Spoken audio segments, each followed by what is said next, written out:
Something you're going to get through kind of all the speakers tonight is we've all faced burnout in some form or fashion, but to break through it, we had to ask.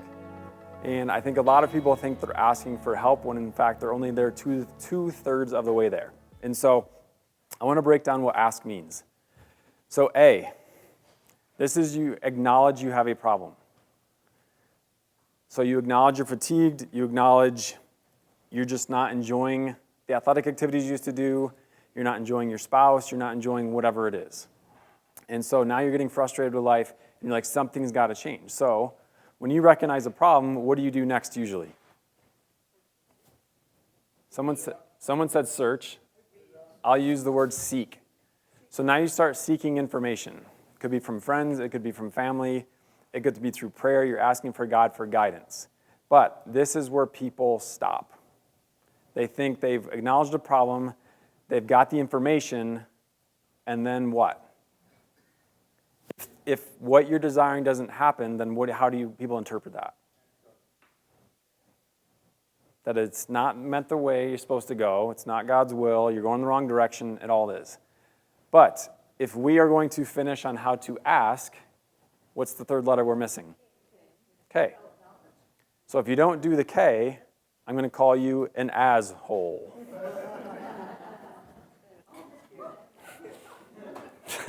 Someone just got it.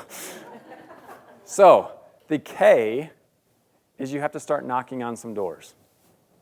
So think of it like trick-or-treating. We have Halloween coming up. I have 3 boys at home, 7, 5, and 3. And every time we go to Costco, what's the only thing they ask for? No, let's go look at the costumes. I'm like, they're the same costumes we saw last week. And every time they have to go in and they're sorting through them and all this. So we don't feed our kids candy. So when we go trick-or-treating, we have like these awesome prizes already set up. So when they bring the candy back, we're like, hey, we can trade this for you. That's just our way around it. But I remember our middle child, it just blew his mind the first time he went, because he's like, he goes up, he knocks on the door, and someone opens it up and hands him something. And he's just like, this is like the coolest thing ever. And so he kept going door to door, just like slamming, like hammering. And that's where people miss. They get dressed up in the costume, they go to the neighborhood that has the full-size candy bars, but then they don't knock on a door. And then they wonder, like, why am I not getting better? Why am I not getting improved? Why am I not doing whatever it is? And that's because you have to knock, or sometimes you have to kick a door down. So this is going to be the theme tonight, is you have to knock. Like, you're here the first 2 parts. We're going to give you a lot of information tonight. We're going to give you a lot of value, but unless you go apply it, what good is any of that information? It's useless.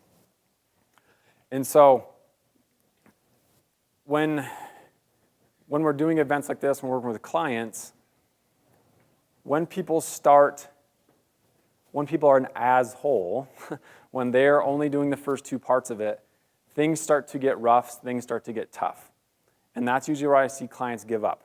They're like, this isn't working, it's going the wrong direction. In reality, is like, it has to get tough. Like, in order for you to improve, you have to go through a tough time. It's physics. For every action, there's an equal and opposite reaction. We're experiencing this as the team tonight. One of our speakers this morning, emailed me, I'm like sick in bed with the flu. I won't be here tonight.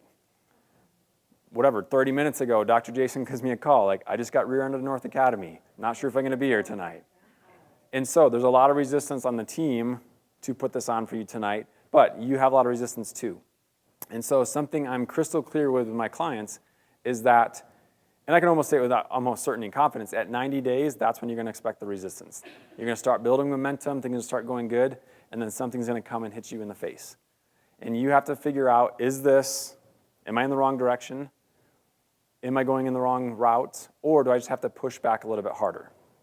And that's what ends up happening, is when you start pushing harder, now you're resisting against the resistance, and you start making steps and forward and forward and forward. And so just remember that as you get the information tonight, as you go home, you try to apply this stuff, it's not going to be easy, and it shouldn't be easy. It's not biblical, it's not scientific. Like trials, character, perseverance, hope. For every action, there's an equal and opposite reaction. We can go both science and religion in proving that you have to push against this.